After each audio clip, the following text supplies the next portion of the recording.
Hello, everyone. Audio is good. Welcome to this new episode of Average Intelligence News. As always, I am your regular co-host. You may notice I am alone. In the description, it states as to why, but I'm going to save that announcement till the end because I'm counting on the fact that people don't like to read. But for those of you who do like to read, we have another episode of Average Intelligence News, so we'll go ahead and get into some headlines from today. The first of which being why Hunter Biden's plea deal fell apart. Once again, these news stories are brought to you by the All Sides News app, which is my personal favorite source for, I wouldn't even say unbiased news, just news that gives you all the different perspectives, and then you can decide for yourself. I find that reading multiple sides of the same story can often be very enlightening, whereas some publications will put certain details because it fits their narrative, and others will report from a totally different angle because that then fits their narrative. But the synopsis of this article from All Sides: why did the plea deal that Hunter Biden and federal prosecutors agreed to last month fall apart during a hearing on Wednesday? Hunter Biden's legal team said the plea deal would be, quote, null and void unless the president's son would be shielded from further charges. This was an issue for prosecutors who informed the judge that Biden could still be hit with a Foreign Agents Restriction Act violation in the future. This dispute led the Washington Examiner, with a light right-leaning bias according to the All Sides News app, to determine that, quote, the first son may not be handled with such care for other alleged misconduct. Newsweek reports, which Newsweek has a center bias according to All Sides, quoted a number of attorneys explaining why the hearing turned into a, quote, debacle, which I have some of the quotes for you in a moment. One attorney explained that from a legal strategy standpoint, quote, there's little incentive for a defendant to plead to some charges knowing an investigation is ongoing and others could be coming. Another lawyer broke down the judge's objection, stating, quote, the judge determined that the way in which the parties structured their two interlocking agreements required her to play a role in the latter's enforcement without giving her a say over its approval. One provision in the deal gave the judge power to identify potential future breaches in the deal and bring charges. This authority typically lies with the Department of Justice, but according to the New York Times, with a light left-leaning bias according to All Sides, the Biden team fears a Republican victory in 2024 could push the DOJ to go after Biden. The judge deemed this provision unconstitutional.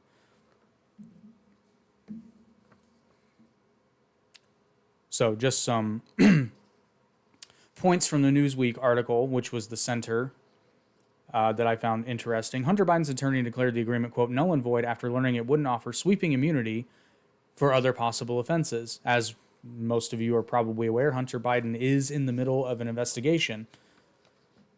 I believe multiple, actually. Not if you don't count this one, it might be one other. I'm not sure. Biden had agreed to plead guilty for 2 misdemeanor tax charges as part of an agreement that would see him avoid prosecution for allegedly illegally possessing a firearm whilst a drug user, a felony offense. However, this fell apart when it became clear that the Delaware U.S. Attorney's investigation into Hunter Biden is ongoing, and that the deal wouldn't cover the potential charges that could arise from that probe, which makes, I'm not a lawyer, but that kind of makes sense. I can't see how you can agree to a plea deal for one charge and have that immunity apply to different charges in a different investigation. If there's a lawyer in the comments, let me know. Joyce Vance, who served as an attorney for the Northern District of Alabama, was quoted. Get the comment section up here, sorry. Feel free to post in the comments. Quote, the judge expressed concern about the agreement linking Hunter's tax issue with the firearms charge, which would see the charges against him over the latter dismissed, quote, as though they were never filed. It was the judge who balked here, expressing concern that the role assigned to her went beyond her constitutional role. Under the Constitution, decisions about whom to indict and on what charges are reserved to the executive branch and put into the hands of the Justice Department. Judges don't make those decisions. The judge was concerned that because the agreement gave her the authority to oversee decisions about when a breach of the agreement occurred and charges could be brought could be brought to trial, that the parties were forcing her out of her constitutional lane. Now, the Washington Examiner, which has a light right-leaning bias, their headline was, Hunter Biden plea, 3 takeaways from chaotic hearing in which deal fell apart. And quoting from that article, the judge instructed the president's son to, quote, look for a job, stay away from alcohol and drugs, not to buy or possess a firearm, and submit to random drug tests in exchange for not being arrested while the investigation continues. The judge's deferral does not mean the original plea deal is dead. However, the parties will have to address the judge's concerns and her ability to enforce a pretrial diversion agreement. And the New York Times, which all sides gives a light left-leaning bias to, their headline for this story was How Hunter Biden's Judge Came to Have Doubts on the Deal. Now, that article pretty much said the same stuff that Newsweek did, but didn't go into as much detail in terms of the legal precedent. Now, in the interest of fairness here, I do want to confess my own bias when it comes to Hunter Biden, because I've been following Hunter Biden on and off since I read in a USA Today article that he had joined the board of Burisma, which, for those of you who don't know, or Burisma, however you want to pronounce it, for those of you who don't know, is one of the largest natural gas companies in Ukraine. Now, that fact alone wasn't particularly, eyebrow-raising, but what was eyebrow-raising is when I read this, it was in 2014, only a few months after Russia's annexation of Crimea. And I found that very interesting that the son of a vice president would be, who had no background in energy, by the way, and I believe very little in business. I know that he was a director of some sort for Amtrak, which don't even get me started on that. So I do want to point out my bias. And in the interest of also being fair, I almost forgot one of my favorite segments, What Did We Fuck Up? Let me find it, because I have some that I kept forgetting to bring up. So this has been a few podcasts ago, and I apologize because it has been some time. But on that podcast, I had said that Joe Rogan's photo was discolored by CNN. I was incorrect. It was, in fact, a video that he had posted to Instagram. I don't know. I just got that mixed up in my head. And then this isn't really a mess up, but this is something that was brought to, or I was reminded of, or brought to my attention rather, by a commenter on Instagram who they had posted a comment to one of the clips from our Biden grading episode. And this, to be fair, Joe Biden does deserve credit for this. He signed a law expanding veteran benefits exposed to toxic burn pits in the PACT Act. However, so that's PACT. However, that really was more Congress than Biden, but I mean, he did sign it and he didn't veto it, so there's that. And then also one other thing I want to, because we have a video that's kind of getting a bit of a blow up on Instagram. It was a clip we quoted, or rather a reel we posted from our Ron DeSantis announcement podcast that we did a little while ago. And we've been getting a lot of comments on it. So basically, a lot of people are basically alleging that we're racist, and I'm going to guess particularly me, because for context, all this clip says is I say, hey, Ron DeSantis said this. Is it true or false? It's true. That's all I said. Now, what Ron DeSantis said is that Florida has more black-owned businesses than any other state in the United States. That's a factually true statement. Now, one commenter did say, that he's implying that Florida is a friendlier state to the black community. Let's be honest. He probably is saying that. And another commenter wisely pointed out that may, in fact, actually, he didn't say may. He said it's likely. I digress. But he did point out that the fact that Florida has more black-owned businesses may be because Florida just has a higher per capita, a higher population of black people living in the state. That may very well be the case. But if the point is that Ron DeSantis and his administration, not even going so far as to say he's a racist, but to say that their administration is unfriendly to the black community, which I cannot speak to because I do not either. I neither live in Florida nor am I black. But it would stand to reason, just thinking logically, that if that administration was again, not even going to say full-blown racist, but if that administration was in any way, shape, or form anti-black people, how do you explain that population? Now, sure, you can chalk it up to people's inability to move and the fact that Ron DeSantis, and as far as the state's history goes, is a recently new phenomenon. But it's worth noting that, if I remember correctly, that number changed somewhat recently after DeSantis became governor. Now, I cannot speak to the... I want to say I had read the stats. Like, not only did Florida have the most black-owned businesses, but it also saw the most new applications for business, filings, LLCs and such. I can't remember, honestly. But just some interesting things. But that reel is gaining some traction. And genuine question, if someone could please explain to me how pointing out the fact that what Ron DeSantis said is just a factually true statement and not going any more in depth into that, certainly not in the clip, how that is racist. I would very much like to know, because I don't want to be viewed as a racist. I'm not a racist. It's just that if that's like saying there's a high Hispanic population in the state of Texas. That's not a racist statement. It's factually true.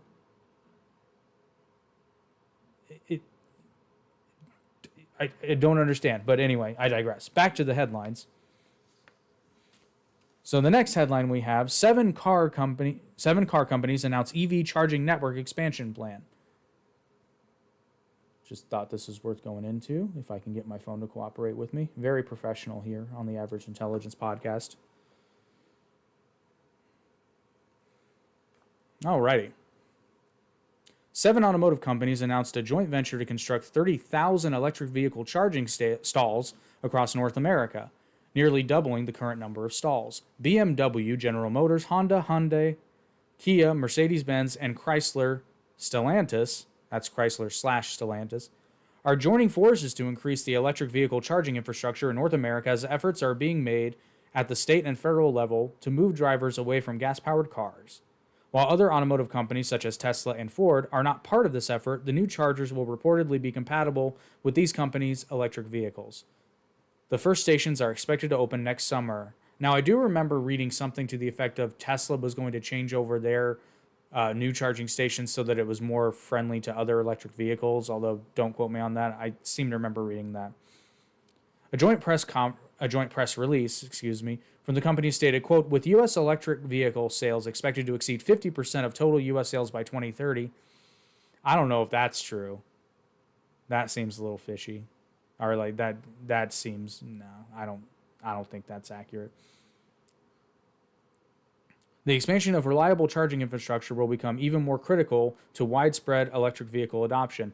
Except then you have states like California where they are in one breath talking about banning the sale of gas-powered vehicles in the state and then ask people not to charge their EVs. So you might want to figure that one out first. The new charging stations will be, quote, will be in convenient locations offering canopies wherever possible and amenities such as restrooms, food service, and retail operations either nearby or within the same complex. That I 100% agree with. 100%. Outlets across the spectrum reported mildly on the announcement. Left and center-rated outlets used more weighted language such as, quote, crucial when discussing national effort to transition away from gas-powered vehicles. Outlets across the spectrum were in agreement that the largest obstacle facing the mass adoption of electric vehicles is fear from drivers that a charging station would not be easily accessible, which is true. And just going through the headlines, the Washington Post, which according to this has a light left-leaning bias, 7 automakers joined forces to double EV fast charger network in U.S. And from the center, from Forbes, 7 automakers joined to build new EV charging network to rival Tesla. Interesting take on that. And from Fox Business, which has a slight right-leaning bias according to all sides, GM, Honda, Hyundai, other major automakers announced plan to build electric vehicle charging network.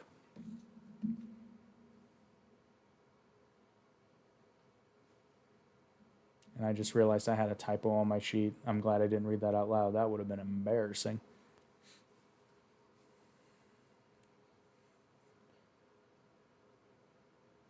Who has heavy left-wing... Yeah, I know. I found that weird, Sosa, that they said the Washington Post. Or You know what? No, I'm not, because I get them confused too. I always think Huffington Post, which is super left. The Washington Post is definitely left leaning, for sure. However, I have read a few articles that I thought were at least somewhat fair in their estimation. As long as it's not involving Trump, I think it's only a slight left leaning bias. But then our next headline: McConnell's health questioned after freeze up at news conference. I actually watched this happen live. My business partner just happened to be watching CNN live, and it was very freaky to watch. Like, we were kind of worried he was going to keel over right there. Glad he didn't. But on Wednesday, Senate Minority Leader Mitch McConnell, Republican from Kentucky, raised concerns when he froze mid-sentence at a press conference for about 20 seconds. Senator John Barrasso, I hope that's how you're known, or Barrasso, I'm going to say Barrasso, Republican from Wyoming, led McConnell away from the lectern after the episode. McConnell returned about 10 minutes later saying he was fine but had felt lightheaded. Quote, "The president called to check on me. I told him I got sandbagged," McConnell said, making reference to Biden's fall last month during the commencement ceremony at the U.S. Air Force Academy. The White House said at the time that Biden tripped and fell over a sandbag and that he was not injured. The 81-year-old Republican leader was hospitalized in March with a concussion after taking a serious fall at a fundraising dinner in Washington, and reportedly had another fall earlier this month that was previously unreported.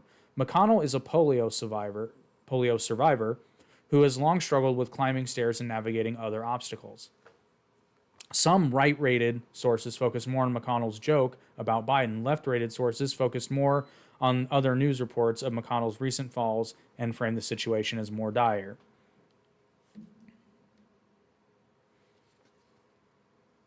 And that is pretty well true. I skimmed the articles. They didn't talk too much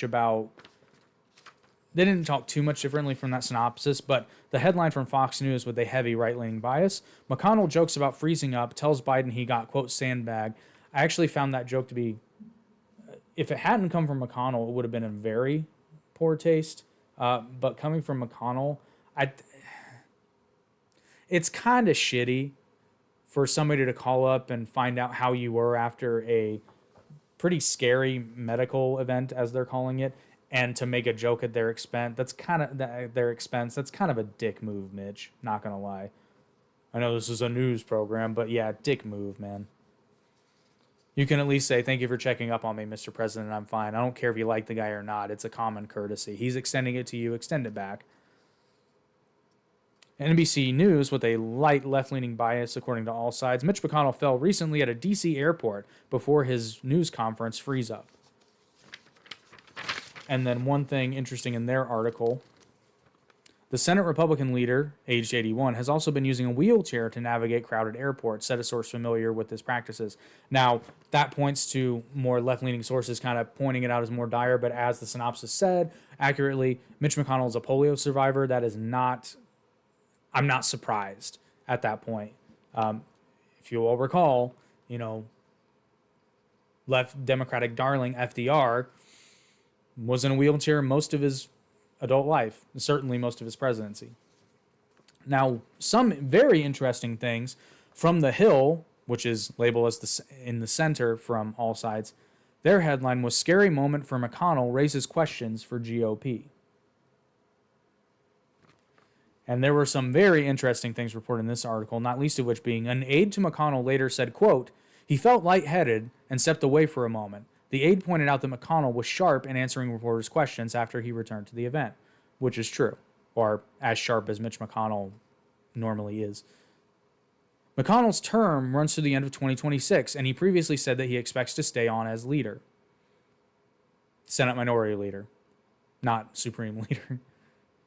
But Senate Republican colleagues say McConnell seems to be still suffering the effects of a nasty spill he took in early March, which sent him to the hospital with a concussion and led to weeks of rehabilitation. One Republican senator who requested anonymity to discuss McConnell's health observed that the GOP leader has been more reticent at Republican lunch meetings. The lawmaker speculated that McConnell may be having trouble hearing the conversations at the lunch, just as he sometimes has trouble hearing reporters' questions at press conferences. So those were the big headlines for today. Now, you may notice the glaring absence of the UFO hearings. I thought about including that, but I will be honest, we didn't know what we were going to do on the show tonight. This was kind of a last minute decision. And we weren't sure if we were going to do a podcast about the UFO hearings, but honestly, each of us didn't really have a lot of time. Certainly didn't have enough time to watch the entire hearing, which we would want to do. So I can confidently say that we will commit to doing an episode on UFOs in general, including that hearing, in the very near future, probably week after next. So now we're going to play our headline game, but I'm changing it up this week because now we're going to do CNN and Fox News. And in the interest of being alphabetical order, we're going to CNN first. And how this game works for those of you who are new to Average Intelligence News is I just open up the news app. Oh, wow. And I read the first headline that pops up. And from CNN, more charges brought against Trump in classified documents case.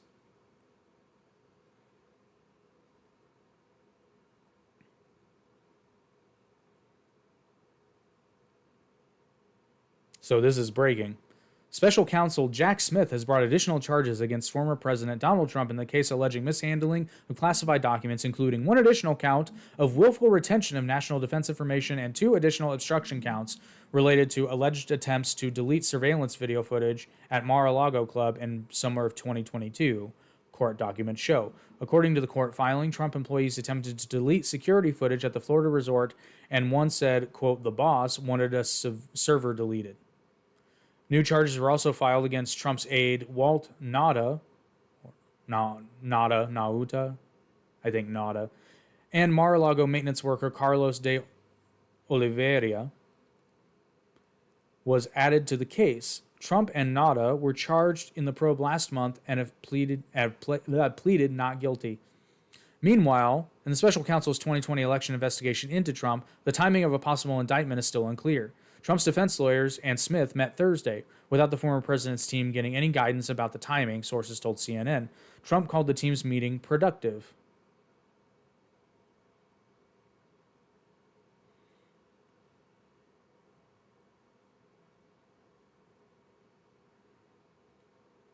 And then new allegations contradict what Trump said about document from taped Bedminster meeting. New details in the superseding indictment against former President Donald Trump contradict his previous denials about the classified Iran attack plans. See, I pointed this out. I can't remember if it was. Yeah, this was when I read the Trump indictment. You know, and I get it. He shouldn't have had those documents. Like, I fully agree with that and what have you. But it was allegedly a big national security concern. And at first, the country wasn't even named. But now news reports all over the place are saying that it was Iran. So it must not have been that big of a deal.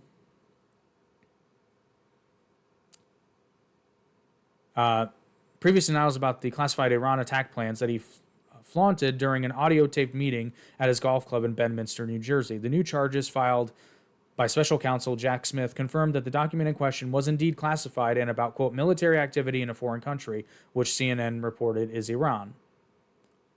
Over the past few months, Trump has denied that the paper he showed to biographers at Bedminster in July 2021 was a government document and claimed it was merely a news clipping. Quote, "There was no document," Trump told Fox News on June 19th. "That was a massive amount of papers, and everything else was talking about Iran and other things, and it may have been held up or may not, but it was not a document. I didn't have a document per se. There was nothing to declassify," even though he said he could have declassified it on the tape. "There were newspaper stories, magazine stories, and articles," Trump said in the interview. Trump previously pleaded not guilty to all of the charges against him.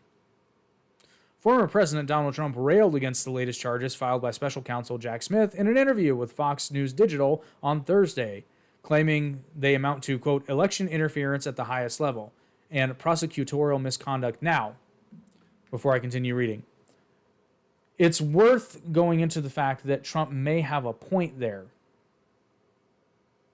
I can't help it. I have to, whenever I'm quoting Trump, I have to use the voice.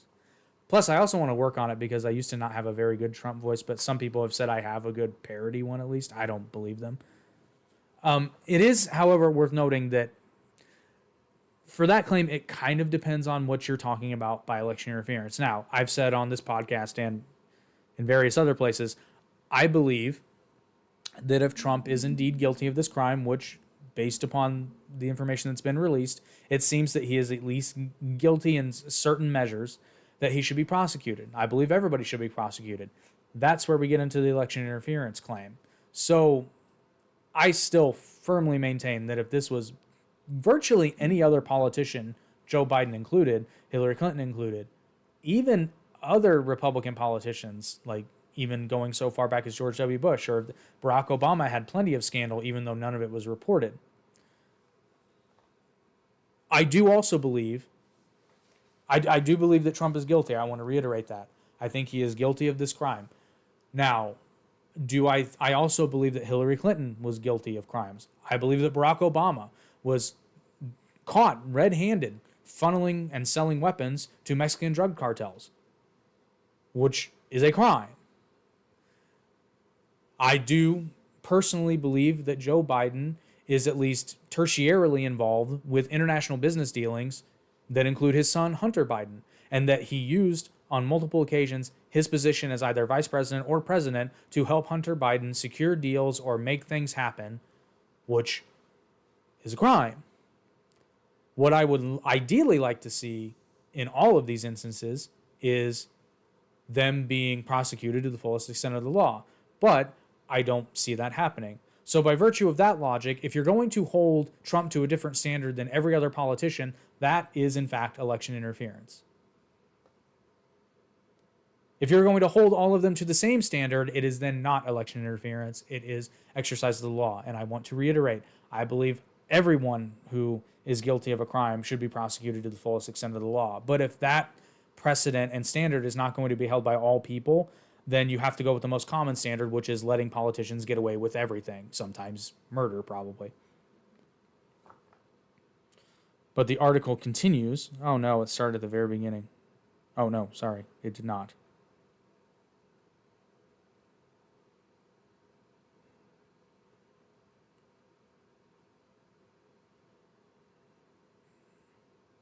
It actually took me to a different article.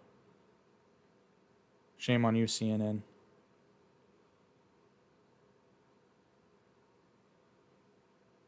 Oh, well, it actually updated, so sorry, I guess that's the end of that article. It live updated on me.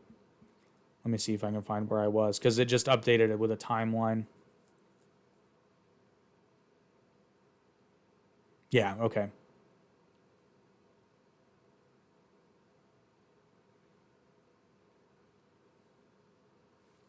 Quote, they're harassing my company, they're harassing my family, and by far, least importantly of all, they're harassing me, Trump said in his first public comments since Smith brought additional charges in the case alleging he mishandled classified documents after his presidency. He also claimed that his position in the 2024 presidential election polls has made him a target for the Justice Department, which I'm also of the opinion that they want Trump to get the nomination because they're confident that Joe Biden can beat Trump again. Quote, if I weren't leading Biden by a lot in numerous polls and wasn't going to be the Republican nominee, it wouldn't be happening. It wouldn't be happening, Trump said. But I am way up as a Republican and way up in the general election. This is what you get. Trump said that, quote, our country is suffering from DOJ abuse, adding that hopefully the Republican Party will do something about it. Legal drama surrounding the former president has never been more intense, as he has already been indicted twice this year and continues to face other legal challenges. On multiple fronts, Trump has repeatedly dismissed the case as politically motivated, which he has a point. I don't think a reasonable person can deny that the whole reason the charges are being brought against him, particularly the indictment in New York, is politically motivated. Now, I think Trump gift-wrapped this one for them, but I do think it was politically motivated. In the classified documents case, prosecutors have laid out a narrative about how Trump allegedly conspired with employees to improperly keep documents, and how he allegedly requested the video evidence of their presence at his Mar-a-Lago resort be deleted. I mean, they do have him on tape. And the article goes on, but this is very, very long, and it's essentially all the same stuff. It's the top story on CNN right now. And now we're going to go over to Fox News just to see the difference in priorities. Well, prioritize.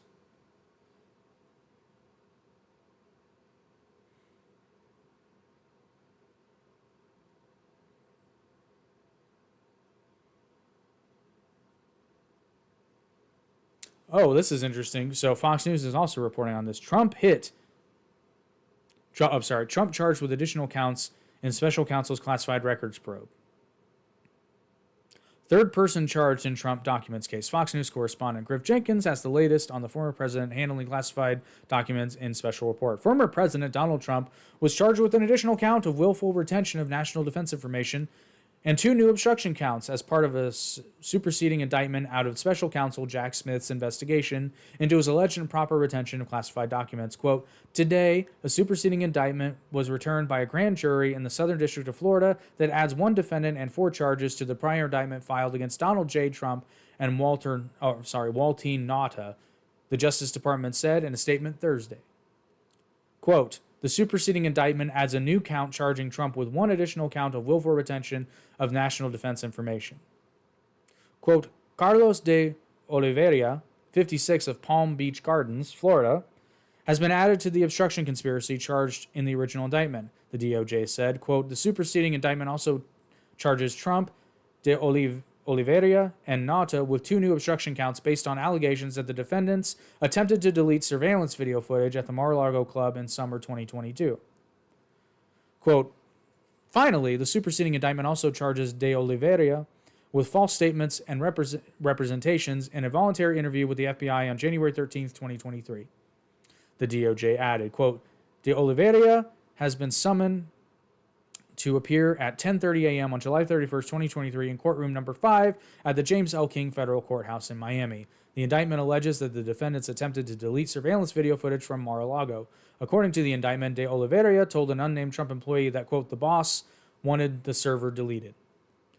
Quote, Trump employee 4 responded that he would not know how to do that and that he did not believe that he would have the rights to do that, the indictment states. Quote, Trump employee 4 told de Oliveira that de Oliveira would have to reach out to another employee who was a supervisor of security for Trump's business organization. Reacting to the additional charges, a Trump campaign spokesperson told Fox News Digital that, quote, this is nothing more than a continued desperate failing attempt by the Biden crime family and their Department of Justice to harass Donald Trump and those around him. Quote, deranged Jack Smith. Sorry, I was seeing if this was a Trump quote or somebody from his campaign, so I know whether or not to do the voice. No. Deranged Jack Smith knows that they have no case, I wouldn't go that far, and is casting about for any way to salvage their illegal witch hunt. I don't know about illegal. And to get someone other than Donald Trump to run against crooked Joe Biden. I don't know that they want anybody but Donald Trump to run against Joe Biden, the spokesperson said. Smith was appointed by Attorney General Merrick Garland in November 2022 to investigate Trump's alleged improper retention of classified records at his Mar-a-Lago home. The Justice Department had been investigating the matter after the FBI conducted an unprecedented search of his private residence in August 2022. Nara told Congress in February 2022 that Trump took 15 boxes of presidential records, so that's the National Archives Retention Association, something. It's National Archives. Took 15 boxes of presidential records to his personal residence in Florida. Nara recovered 15 boxes from Mar-a-Lago and, quote, identified items marked as classified national security information within the boxes. The matter was referred to the Justice Department by Nara, and really everybody knows what's happening here. And the article just goes on to recount everything that we already know happened. If you want to get more into the details of the indictment, you can check out our episode, our full podcast episode on the Trump indictment, where I basically go through it. I don't read the whole thing, but I go through what I felt was pertinent. And there's still a link in that description where you can download and read the entire indictment for yourself, or you can do a complete Google search. It literally cannot be made any easier for you. Well, that is it for our headlines tonight, except one more announcement.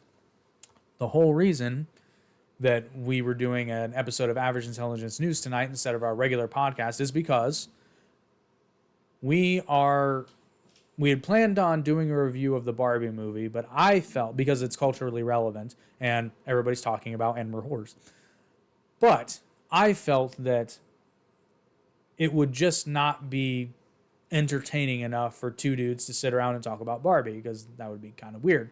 So we are making a very special episode with some special guests to review the movie for us.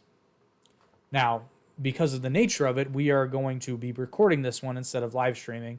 We are set to record on Sunday, and that video will be edited and released on Thursday normal time. So it will not be a literal live stream, but we will be streaming it. So the live chat will be active as the episode premieres. So it'll feel like normal, and we will be in the comment section to kind of engage with everybody as the review is being given. But look forward to that. We're very excited about it. And dare I say, there may be some surprises. Yeah. You're not going to want to miss it. It's going to be fun. It's going to be a good time. But that is going to be next Thursday at our regularly scheduled time. So 8:30 p.m. Eastern Standard Time. And hopefully you enjoyed this episode of Average Intelligence News / Average Intelligence Podcast. Normally, they're not the same thing, but sometimes they will be. And as always, please like, share, and subscribe. Help the YouTube algorithm push our content to more people, especially if you enjoyed it. Share it with your friends. Tell people about it. If you found something interesting, or why didn't we talk about another news article? Put it in the comments. It's all about conversation with us. And if you prefer to listen to the podcast instead of watching it, you can always check us out on YouTube Music, Apple Podcasts, Google Podcasts, Amazon. Amazon. So Amazon Streaming, or Amazon Music rather. iHeartRadio, Podcast Addict, Podbean, Spotify, basically every major podcast platform. You can find us there, or right here on good old YouTube. And you can check out all of our shorts content on YouTube, TikTok, and Instagram. And you can check out the other podcasts in the Arate Podcast Network by visiting our website, aratemedia.org. There is a link in the description to make it easy for you. You can check out the Average Intelligence Podcast, the Arate Podcast, Down the Middle Podcast for all of you pro wrestling fans, and for all of you Disney / theater nerds. You can check out the Part of Your Broadway World podcast as well. And we have more stuff coming soon we're very excited about. But for tonight, we will bid you adieu, good night, and good news.